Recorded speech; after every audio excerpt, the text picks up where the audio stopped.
नमस्कार दोस्तों, मैं हूं तरन गिल। पिछले 2 लेसन्स को आपकी तरफ से बहुत ज्यादा प्यार मिला, उसके लिए मैं आपका अति धन्यवादी हूं। आपको तहे दिल से धन्यवाद करता हूं। अगर आप ये लेसन्स देख रहे हैं तो आपको हमारे पिछले लेसन भी देखने बहुत ज्यादा जरूरी है, जिनका लिंक आपको डिस्क्रिप्शन में मिल जाएगा और प्रकार में वीडियो आपको मिल जाएगी।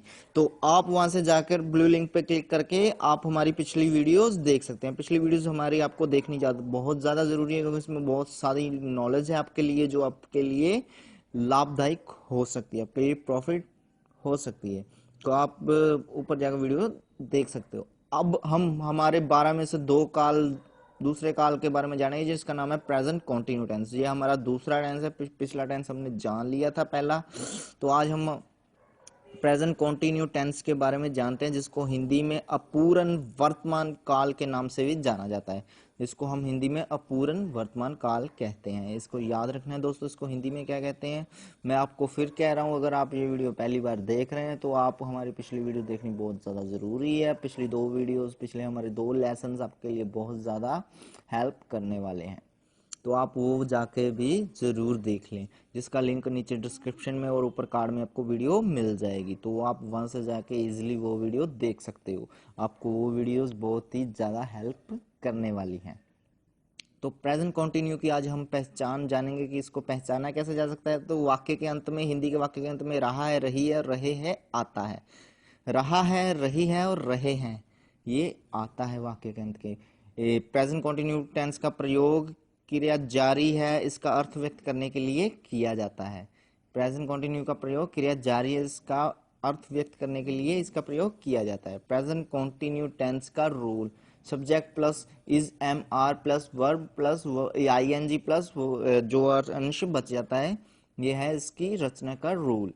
अपूर्ण वर्तमान काल: अपूर्ण वर्तमान काल मीन्स, हिंदी में मैं कह रहा हूँ आपको, कर्ता plus is am are plus क्रिया plus I N G plus जो अंश बच जाता है। तो ये था हमारी रचना और हमारा रूल। अब सोचेंगे इज एम आर कहाँ लगाना है, और आपको मैं बताता हूँ वो कहाँ यूज होगा, उसका कहाँ सही प्रयोग किया जा सकता है। तो मैं आपको बताने वाला हूँ। आई के साथ एम का प्रयोग किया जाता है। आई के साथ हमेशा एम का प्रयोग किया जाता है। नंबर 2, आई के अलावा अन्य किसी के एक वचन के साथ इज आता है। आई के अलावा अन्य किसी एक वचन के साथ इज आता है। बहुवचन और यू के साथ हमेशा आर का प्रयोग होता है। बहुवचन और यू के साथ हमेशा आर का प्रयोग होता है। तो आप ये जान गए हैं इज एम आर का प्रयोग कहाँ कहाँ होता है। इस काल पहचानने वाले कुछ उदाहरण है, जैसे मैं जा रहा हूँ, वह जा रहे हैं, वह जा रहे हैं। तो ये है रहा, वाक्यांत में रहा है, रहे हैं और रही है आ रहा है। तो इसका मतलब ये वाक्य अपूर्ण वर्तमान काल है। तो आप जान चुके हैं इस वाक्य की पहचान कैसे की जा सकती है, इस काल को पहचाना कैसे जा सकता है। आगे थोड़ा सा पार्ट मैं आपको नोटबुक में समझाऊंगा, ताकि आपको अच्छे से समझ आ जाए। ये थोड़ा जल्दी जल्दी में था, थोड़ा जल्दी जल्दी में आपको मैंने समझाया है। तो मैं आपको कॉपी पे, तो फ्रेंड मैं कुछ पार्ट्स इसका आपको कॉपी पे समझा रहा हूँ, ताकि आपको अच्छे से समझ आ जाए। ये है हमारा प्रेजेंट कंटिन्यू टेंस, जो है हमारा दूसरा टेंस, 12 में से दूसरा टेंस है ये। इसका प्रयोग ऐसे होता है: कोई क्रिया जारी है, ये अर्थ व्यक्त करने के लिए इसका प्रयोग होता है। कोई भी क्रिया अगर चल रही है, उसका व्यक्त अर्थ करने के लिए हम इसे यूज करते हैं। इस काल की पहचान ये है कि जो भी वाक्य होगा उसके अंत में रहा है, रही है और रहे हैं आता है। ये हम ऐसे इस्तेमाल कर सकते हैं। इस काल की रचना कह लें, या आप हम इस काल का रूल कह लें, या इस काल का फॉर्मूला कह लें, जो भी हमको अच्छा लगे हम वो कह सकते हैं। ये देखिए, कर्ता प्लस एम इज आर, इनमें से कोई भी लग सकता है, ये वाक्य के हिसाब से लगेगा। कर्ता plus am is are plus क्रिया के साथ आई एन जी, क्रिया के साथ दोस्तों आई एन जी लगेगी, आई एन जी प्लस जो अंश बच जाता है। तो आपको कुछ याद रखने वाली बातें मैं बताने वाला हूं कि I am am is are का प्रयोग कहाँ होता है। आई के साथ एम का प्रयोग किया जाता है। ये याद रखना है दोस्तों, आई के साथ एम का प्रयोग किया जाता है। आई के अलावा अन्य किसी भी एक वचन शब्द के साथ इज आता है। आई के अलावा अन्य किसी भी एक वचन शब्द के साथ इज आता है। बहुवचन और यू के साथ, ये याद रखना है, बहुवचन जैसे एक से ज़्यादा चीज़ें उसे हम बहुवचन कहते हैं, और यू के साथ हमेशा आर का प्रयोग होता है। तो ये बात आपको पूरी तरह से समझ जानी चाहिए। ये बात आपको ये दर्शाएंगे कि आप इज एम आर का प्रयोग कहाँ कहाँ करेंगे। मैं फिर से आपको बता देता हूँ, आई के साथ एम का प्रयोग किया जाता है। आई के अलावा अन्य किसी भी एक वचन शब्द के साथ इज आता है। बहुवचन और यू के साथ हमेशा आर का प्रयोग किया जाता है। तो ये है हमारा इजी अंग्रेजी चैनल। तो आप शेयर, लाइक, कमेंट करना मत भूलिएगा। तो अब मैं इस वाक्य की आपको उदाहरण देता हूँ। जैसे मैं जा रहा हूँ, ये देखिए रहा हूँ, तो ये रहा हूँ इसका मतलब हम समझ गए, ये प्रेजेंट कॉन्टिन्यू टेंस है। ये क्रिया हमारी चल रही है। रहा हूँ, मैं जा रहा हूँ मीन्स वो चल ही रहा है, वो जा ही रहा है। तो ये इसमें क्रिया चल रही है, तो इसका मतलब ये प्रेजेंट कॉन्टिन्यू टेंस है। तो इसका हमारे पास रूल क्या था? ये था rule, subject plus am is are plus verb की first form plus ING plus जो अंश बच जाए। तो मैं बन गया सब्जेक्ट। तो मैंने आपको पहले कहा था आई के साथ एम आता है, हमेशा हम यहाँ पे लगा देंगे एम। तो जा क्रिया हो गई हमारी, उसके साथ आईएनजी लगेगा, रहा हूँ, तो जो हमारा अंश बच गया। अब इसको कन्वर्ट कर लिया, आई सब्जेक्ट बन गया प्लस एम प्लस गो हमारी क्रिया हो गई फर्स्ट फॉर्म, इसके साथ हमने आईएनजी लगाना है और रहा हूँ, ये हमारे पास बन गया आई एम गोइंग। तो हमने आईएनजी क्रिया को लगा लिया है, तो हमारे पास ये आंसर आ गया। हमने कन्वर्ट कर लिया है उस सेंस को। ये समझना हमें बहुत ज़रूरी है। देखिए ये हमेशा की क्रिया चल रही होती है, इसीलिए इसको कॉन्टिन्यूस बोलते हैं। आराम से आप देख सकते हो, इसके मैं आपको स्क्रीनशॉट भी दे सकता हूँ। तो हमारे ये और देख लेते हैं कुछ एग्जाम्पल प्रेजेंट कॉन्टिन्यू टेंस के। ये देखिए उदाहरण, दिवाली आ रही है, ये देखिए लास्ट में रही है, इसका मतलब ये कॉन्टिन्यू टेंस है, दिवाली आ रही है, ठीक है। तो ये क्रिया इसमें चल रही है, आ रही है मीन्स आ रही है, ये मतलब कॉन्टिन्यू टेंस है। दिवाली इज कमिंग, ये हमारी दिवाली जो हो गया सब्जेक्ट हो गया हमारा। तो दिवाली एक वचन थी, तो इसके साथ हमने इज लगा लिया, ठीक है।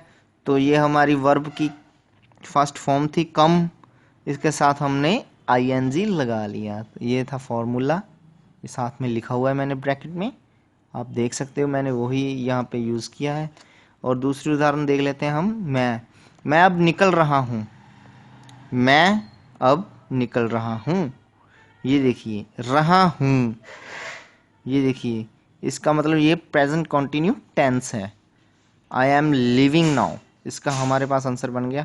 आई सब्जेक्ट बन गया, मैंने कहा था आपको आई के साथ ऑलवेज एम आता है। लीव हमारी वर्ब की फर्स्ट फॉर्म बन गई, उसके साथ हमने आईएनजी लगाना था, तो हमने लगा लिया, इसका मतलब हमने बना लिया लिविंग। तो नाउ मीन्स अब, जो बच जाता है, ये देखिए हमने यही इस्तेमाल किया है, यही रूल। ये इंग्लिश में लिखा है मैंने, ये हिंदी में लिखा है बस, ठीक है। याद रखने वाली बातें, इस काल में हमेशा क्रिया के साथ आईएनजी आएगा, ये याद रखना है दोस्तों। इस काल में क्रिया के साथ हमेशा आईएनजी आएगा, क्योंकि ये क्रिया चल रही है, कॉन्टिन्यू है, कॉन्टिन्यू में आईएनजी आता है। तो आईएनजी का क्रिया में कैसे प्रयोग करें, सिर्फ इतना ध्यान रखें, कभी कभी आईएनजी लगाते स्पेलिंग में थोड़ा सा परिवर्तन होता है। मैं आपको बता देता हूँ, वो थोड़ी सी उसकी उदाहरण दे देता हूँ कि परिवर्तन कैसे होता है। क्रिया के अंत में ई हो तो ई निकाल कर आईएनजी लगाते हैं। जैसे COME, कम, कम के साथ हमने आईएनजी लगाना है तो हम ई निकाल देंगे तो उसको आईएनजी में कन्वर्ट कर लेंगे। ये देखिए कमिंग बन गया। फिर जैसे राइट, राइट में भी ई निकाल देना है तो हमारे पास राइटिंग बन जाएगा। जैसे हाइड, हाइड में भी ई निकाल देना है तो हमारे पास आईएनजी लगा के हाइडिंग बन जाएगा। कुछ शब्दों में क्रिया का आखिर अक्षर 2 बार आता है। जैसे मैंने स्टॉप है, स्टॉप भी क्रिया है, मीन्स रोकना। ये देखिए स्टॉप प्लस आईएनजी, इसके साथ हमने आईएनजी लगाना है तो जो पी है, जो लास्ट वाला उसका अक्षर है वो डबल हो जाएगा। कुछ अक्षर ऐसे भी हैं, कुछ शब्द ऐसे भी हैं, जैसे स्टॉपिंग तो ये पी डबल हो गया। जैसे सिट, इसके साथ हमने आईएनजी लगाना है तो ये बन जाएगा सिटिंग। जैसे रन, इसके साथ हमने आईएनजी लगाना है तो ये बन जाएगा रनिंग। क्रिया के अंत में ई आई हो तो ई आई का वाई लगा लेते हैं। जैसे क्रिया के अंत में ई आई ई हो तो हम वाई लगा सकते हैं। जैसे लाई के साथ आईएनजी लगाना है तो हमने बाई लगा के आईएनजी लगा दिया। जैसे डाई के साथ हमने आईएनजी लगा के डाइंग बना दिया। ये देखिए आप देख सकते हो, मैंने उदाहरणें छोटी छोटी दी हुई हैं। अगर क्रिया के अंत में वाई हो तो वाई को नहीं हटाया जाएगा, सिर्फ आईएनजी लगाया जाता है। ये भी ठीक है, अगर क्रिया के अंत में वाई हो तो वाई को नहीं हटाया जाएगा, सिर्फ आईएनजी का प्रयोग हम कर सकते हैं। तो ये था, कॉपी पे मैंने आपको समझाना था सो समझा दिया। मैं आशा करता हूँ आपको अच्छे से समझ आएगा ये मेरा जो भी मैंने आपको समझाना चाहता था इस काल के बारे में। तो इस काल के बारे में मैं आपको अच्छे से समझाना चाहता था तो सोच समझा पाया मैं। तो आशा करता हूँ आपको अच्छे से समझ आया होगा। तो आगे मैंने कुछ आपको उदाहरणें दी हैं जिसको आप कॉपी पे लिखें, पढ़ें और समझें। हिंदी वाला भाग लिखें और अंग्रेजी वाला आप खुद बनाएं। हिंदी वाला भाग आप यहाँ से देख के लिख सकते हो और अंग्रेजी वाला आप खुद बना के देखें, फिर इसको मिलाकर देखें कि ये सही है। तो ऐसे आप इंग्लिश की अच्छे से प्रैक्टिस कर सकते हो और आगे जो भी इंग्लिश के सेंटेंसेस होंगे आप उसको समझ सकते हो और खुद अपने दिमाग से ही बना सकते हो दोस्तों, अपने दिमाग में ही प्रोड्यूस कर सकते हो। तो ये है, इसका स्क्रीनशॉट भी आप ले सकते हो। तो मैं उम्मीद करता हूँ आपको ये लेसन पसंद आया होगा। ये लेसन देखने के लिए आप सभी का बहुत बहुत धन्यवाद। तो अगर आपको ये वीडियो अच्छी लगी तो इसको शेयर, कमेंट और लाइक करना मत भूलें और हमारा चैनल इजी अंग्रेजी इंजीनियर्स को सब्सक्राइब करना भी मत भूलें।